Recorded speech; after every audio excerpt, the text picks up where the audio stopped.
The Jayhawks are in serious trouble. Another loss, this one on the road at West Virginia. They're now 1-2 in Big 12 play. Where do we go from here?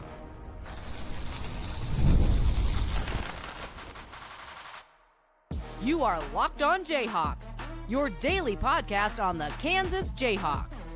Part of the Locked On Podcast Network, your team every day.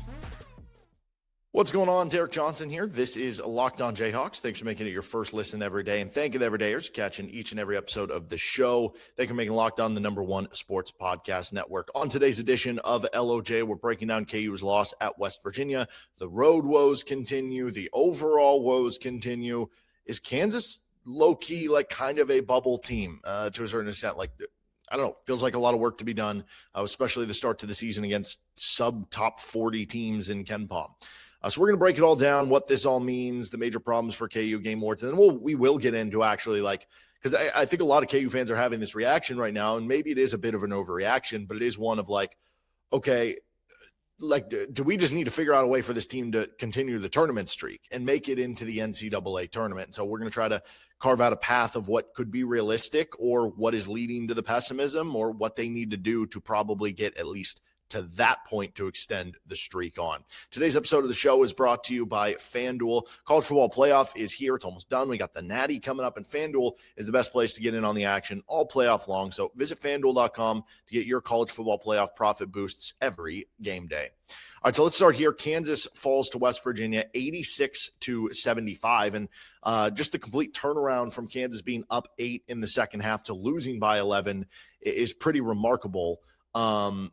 Just a bad game for KU. And like the stats you can come away from this with, I mean, first of all, Morgantown is a house of horrors for KU. They can't win. They're losing record Morgantown.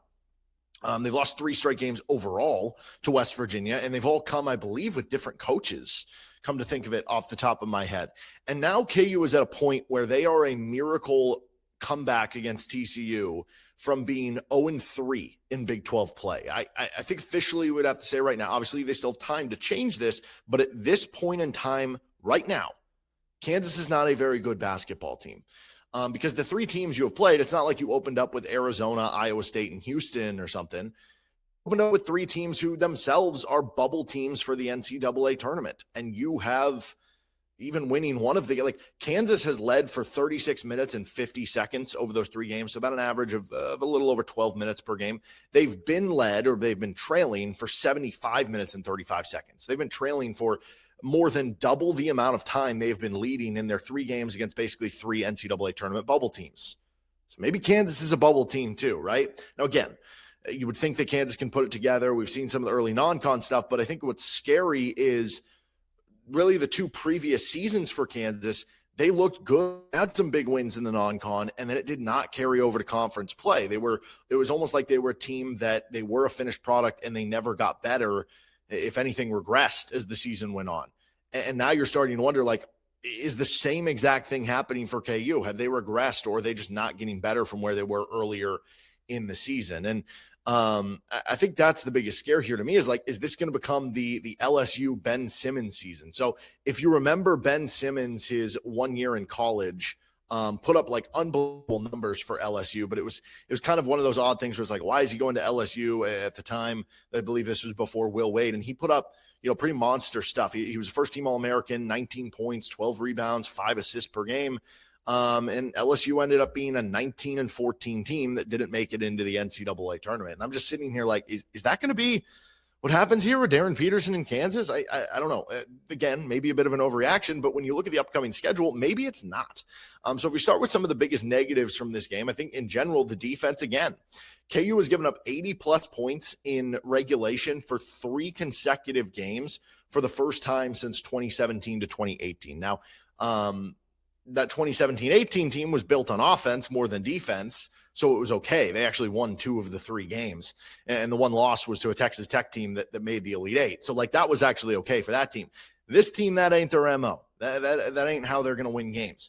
Last year, they actually did it, but one of the 3 games was Houston, who was under that plateau, and then through the double overtime surpassed it. The TCU game was above that mark in regulation, and these games have been 80 plus points 3 straight times for the first time again since 2017-18.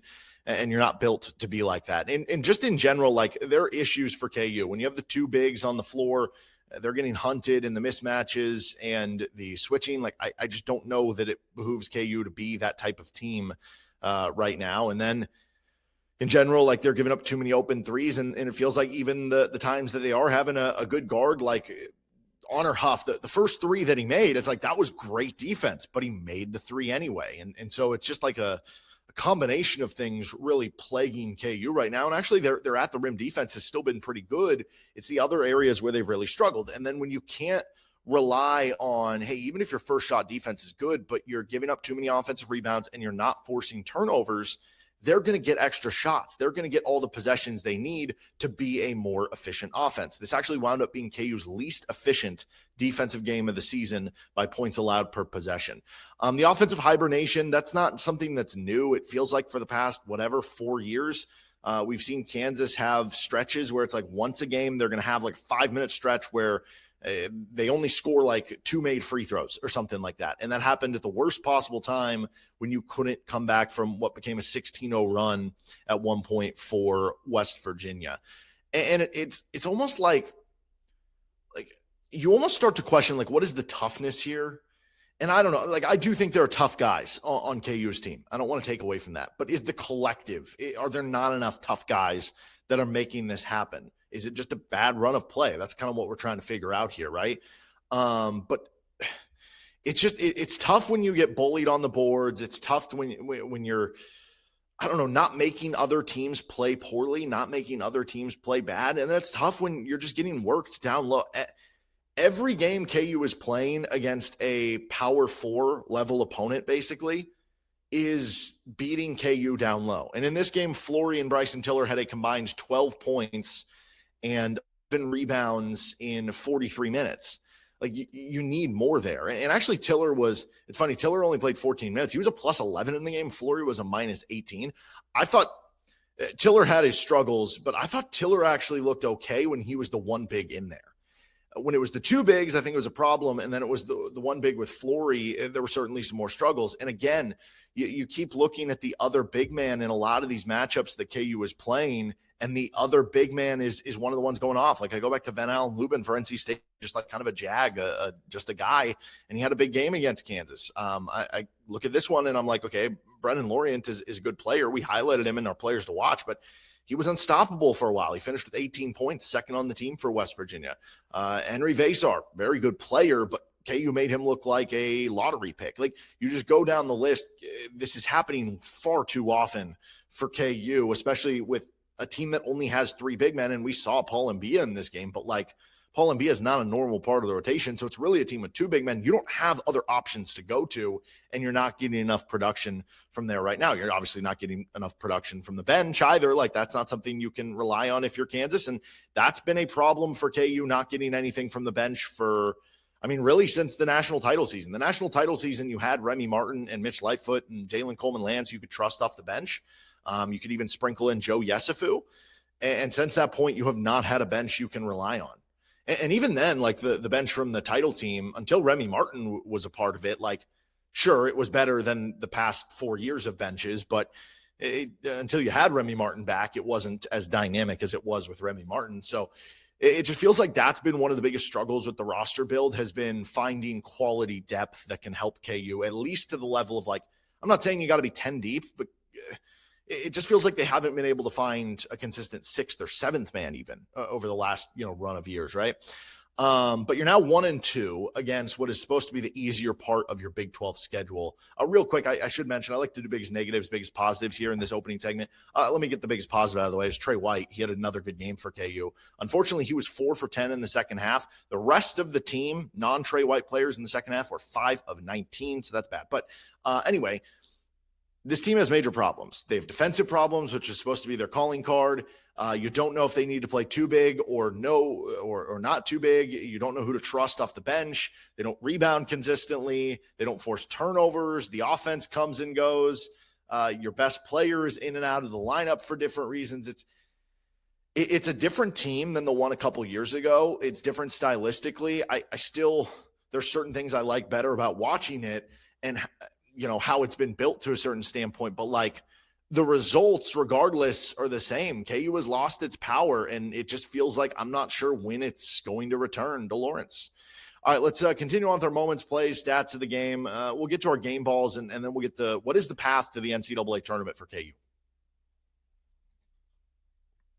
Thanks for joining us here on Locked On Jayhawks. Today's episode of the show is brought to you by Rougiette. Let's talk about something most men don't bring up, but absolutely should. Stress from work, money, life, it doesn't just switch off at night. And when it shows up at the worst possible time, Rougiette Ready is designed to help you take back control. Rougiette Ready is a next-generation prescription treatment created to support both the brain and the body, so you can feel present, confident, and ready when the moment matters. Rougiette Ready combines 3 clinically proven ingredients in one mint that dissolves under your tongue so it absorbs fast. The science behind Rougiette Ready stands out. 3 clinically proven ingredients in one formula designed for both mental and physical readiness. If you've been thinking about taking the next step, now is the time. Head to Rougiette.com/college. That is RUGIET.com/LockedOnCollege to get 15% off your order for a limited time. Rougiette Ready. Feel present. Feel confident. Feel ready. Thanks again for joining us here on Locked On Jayhawks. Don't forget you can check out our Everydayer Club, LockedOnPodcast.com/Everydayer. That's in the show notes as well. You can get the ad-free audio feed for Locked On Jayhawks with all your major podcast apps and an invite to the Locked On Everydayer Club Discord server. Again, the link to that at LockedOnPodcast.com/Everydayer. Okay, so moments and plays of the game. I mean, for a moment there, it felt like that fading contested 3 at the buzzer from Darryn Peterson was going to kind of be our play of the game that jolted KU with some momentum at the end of the half if they could carry that over into the second half. I mean, that was such a difficult shot and a fun make at that. And then when KU pushed the lead to 59-51, it almost got this feeling of like, okay, they're finally going to pull away here. They're going to get a big road win. They're going to carry over the momentum from late in the game on Tuesday night. And then it all came crashing down. 16-0 run by West Virginia that extended to I don't even remember, 20 to whatever 2 run, or I don't know where it gets, but 16-0 at one point for West Virginia. And that was just kind of the game for KU. I think the closest you got it from there was 6. So that was kind of the moment of the game when West Virginia had a 16-0 run that carried the day. Right. And it's a combination of things. You couldn't really stop them, but you couldn't score for 5 minutes. So you can't even pick at one thing. It's everything. You don't give up a 16-0 run because one thing is bad. Otherwise, it's a 16-8 run if the offense is still good, or it's a 8-0 run if the defense is still, making some plays. And unfortunately, right now, KU is a little disjointed, and both things are very inconsistent. Our stat of the game in this one. So this is actually crazy to think about, that in a game that KU lost by 11, KU had more blocks, more steals, more points in the paint, more points off turnovers. They had 6 more layups on the same amount of layup attempts. They were much more efficient on layups. KU had less turnovers. They led fast break points 19-1, and they lost by 11. That's how bad they were, I guess, in the other areas. That's how big of a difference the three-point shooting was, which, I think now that we're in conference play, it could be a little bit more of a problem for KU than it showed in the non-con. KU goes 29.6% from 3, and Trey White and Darryn Peterson combined 6 of 16. Everybody else was 2 of 11. Meanwhile, West Virginia is shooting over 40% from 3. And it's just, you can continually, the last couple of years, are giving up points from the 3-point line when you look at the kind of the plus minus, so to speak, there. So I think that's kind of where I want to go with the stat of the game here is the 3-point shooting, the offensive efficiency. Because again, that was KU's worst defensive efficiency game of the season. West Virginia had top 4 performances against the KU defense in 2-point percentage and 3-point percentage. It was the second worst 3-point percentage KU's allowed in a game this season. It was the 4th worst 2-point percentage KU's defense has allowed in a game this season. Both of them came in the same game, in a game where you only forced 9 turnovers and they got double-digit offensive rebounds. Not a recipe for success for KU here. I'm going to skip some of the game awards. Let's just go straight to the game balls, and then we'll kind of get into what is the path to the NCAA tournament still at this point for KU. So our offensive game ball here, we're going to give it to Trey White. Peterson led KU in points. He had 23 of them, but labored a little bit more to get there, just 6 of 17 from the floor for Peterson in this one.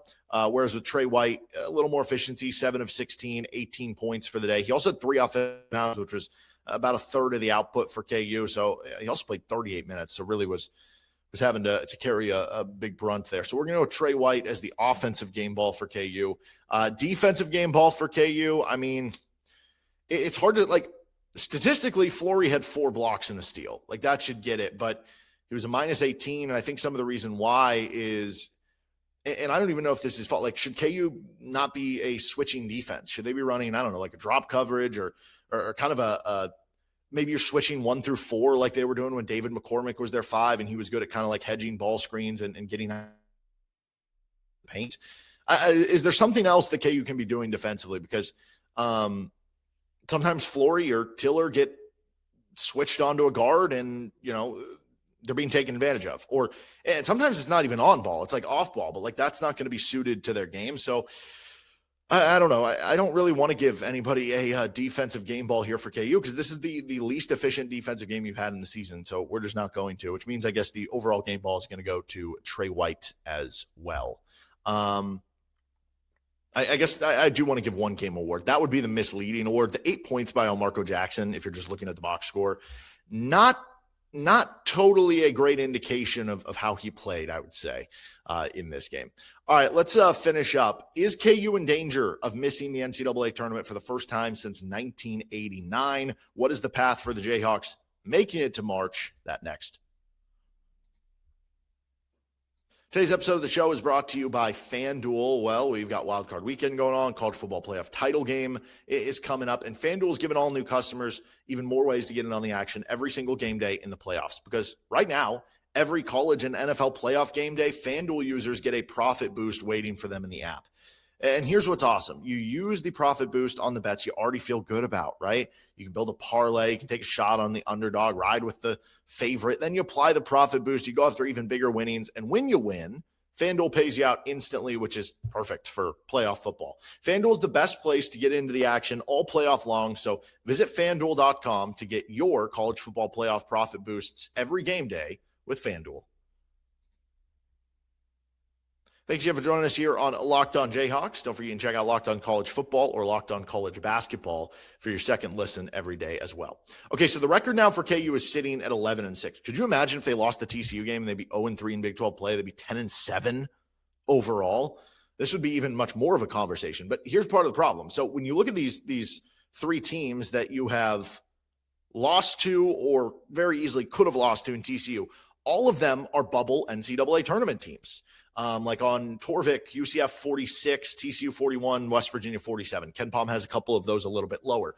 They're bubble teams too. So if you're consistently, which is 3 straight games now, consistently playing equal with bubble teams, maybe that's what you are too, right? So that's why I think it is fair to have this conversation. I also think it's fair to have this. I know it to a certain extent sounds crazy because it's like, oh, this is Kansas basketball. You expect them to, okay, but they dropped to a 7 seed last year and we're not seeing it come together right now. And I think the hope is they can learn from this, but I think the hope was that they would have learned from the UCF game, that they would have learned from, needing that miracle to beat TCU. And clearly it didn't carry or translate over to the West Virginia game. And here is part of the problem. You still play Iowa State, who's 6th on Torvik. You still play BYU, who's 15th, Texas Tech, who's 23rd, Arizona, who's 3rd, second time with Iowa State, Houston, who's 7th, second time with Arizona. So that's what? 1, 2, 3, 4, 5, 6, 7 top 25 games by Torvik, 6 that are in the top 15 by Torvik, and some of those on the road, some of those at home. And then that's not even counting for, some of the teams who maybe like, okay, Colorado and K-State are teams in the 70 to 80 range on, Ken Palm and Bart Torvik, but you're playing them on the road. And clearly we're seeing right now, KU continues to struggle on the road. I put this out there. So over the last 2+ seasons, so 2023 to 2024, that season, 2024 to 2025, so that's 2 seasons. And then the start of this season, KU has now lost 18 road games. Frank Mason's entire 4-year career, he lost 16. That is pretty crazy to me. Obviously, you get spoiled with some of the past Kansas basketball stuff, but you don't expect it to be that different when we're talking about it. So, okay, you're sitting here in 2. So, first of all, let's just start here. What do you need to do to make it to the NCAA tournament? I think given Kansas is going to have very good strength of schedule numbers, given the fact that, you still do have some good early non-con wins and that a lot of the wins you'd be picking up from here on would most likely be at least a quad 2 win, you're probably looking at KU's got to at least get to 18-13, right? And even then you're looking at potentially 18-14 with a loss in the Big 12 tournament. That's not an automatic. So if you want it to be more automatic, probably 19-13 through the regular season is the number that I'm looking at to be like, I would think that gets you in, right? Given the schedule and given how tough the Big 12 is. So that means that you need 8 wins from here on out. You would need to go, 9-9, and in Big 12 play, you need to go 8-7 the rest of the way. So let's see if we can find them. So let's start with these, the games that I think you're probably projected to lose. Versus Iowa State, versus BYU, at Texas Tech, versus Arizona, at Iowa State, versus Houston, at Arizona. Can you upset one of those teams? That would be 4, 5, 6, 7 games. Can you go 1-6 in those games? I'll just mark the I don't know. Let's just do the Houston one. Get revenge from Houston last year. Okay.